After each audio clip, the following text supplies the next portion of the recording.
Hello everyone, this is Tim again. Today we're going to try something different. We're going to make a bracelet from a piece of old aircraft. Today we look for an aircraft piece from AJ37 Viggen, or Thunderbolt as it's called in international terms.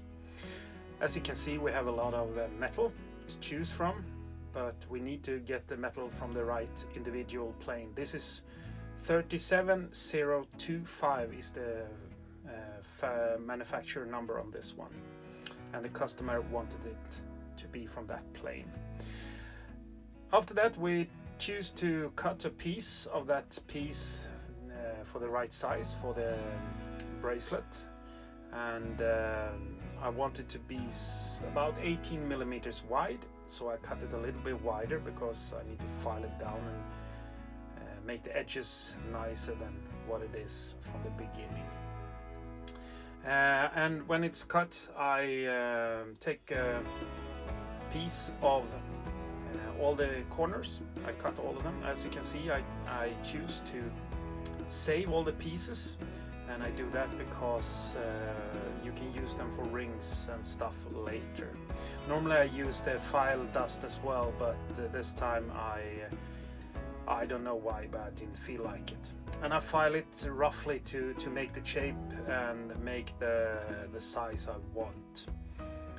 Once it's filed down completely as I want it, I switch over to sandpaper, and I start with a 220 grit paper, going all the way around it, smoothing out all the corners and everything. You don't want to get hurt.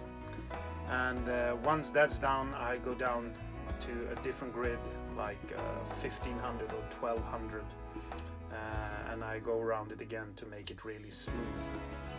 So that's the 1500 I choose to finalize the edges with.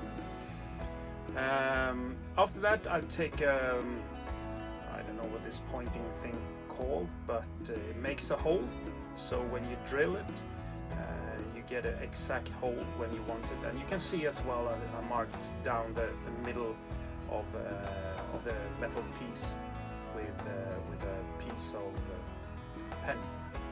So after that, I choose to bore a hole with a small bore. I think it's 0.6 millimeters thick, and I save all the shavings from the hole makings to actually save them for the rings or whatever I want to do later on. As you can see, I collect them on a piece of paper, and then I can put it in a small vial or something to store it for use further on.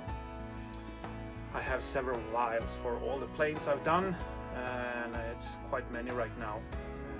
It's all from props to jets to Drakens, Viggens, Gripens, and whatever I feel like doing.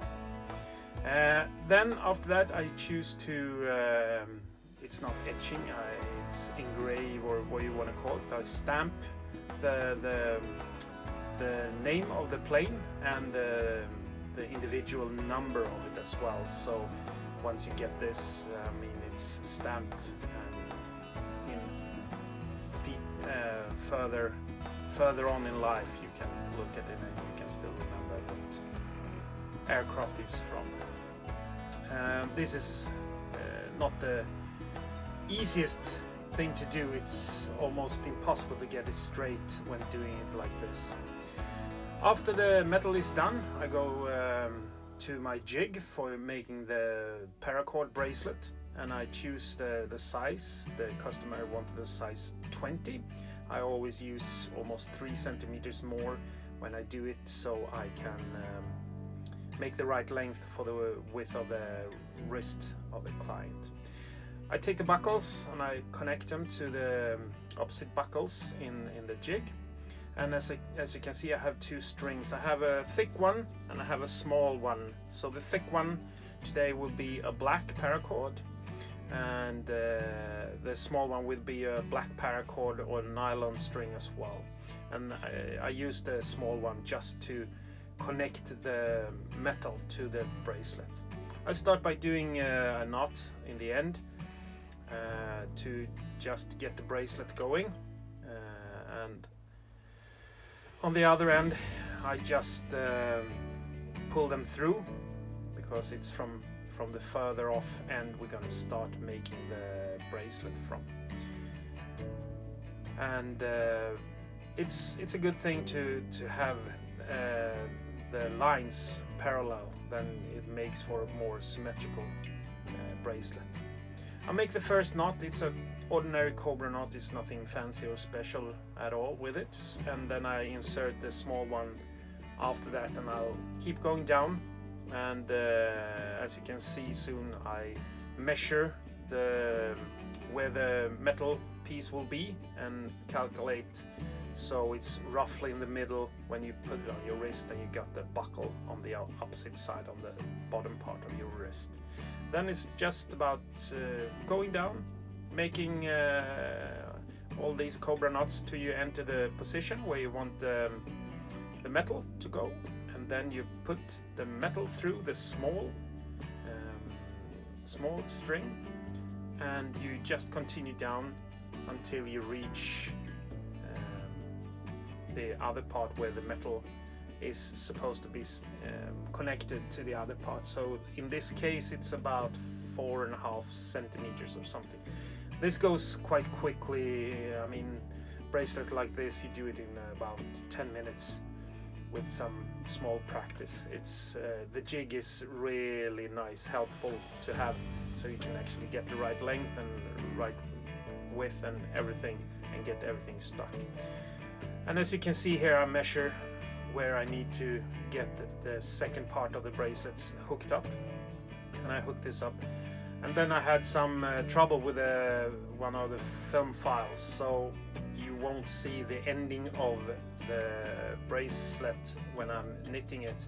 You will see the end result, but unfortunately the part when I fastened the strings and stuff, it got lost. I'm sorry about that, but if you're interested, just subscribe and push a thumbs up. It's highly appreciated. And if you want to see more of this, put a comment down below, and hope you like this video, and see you soon in the next one. Have a nice day. Bye bye.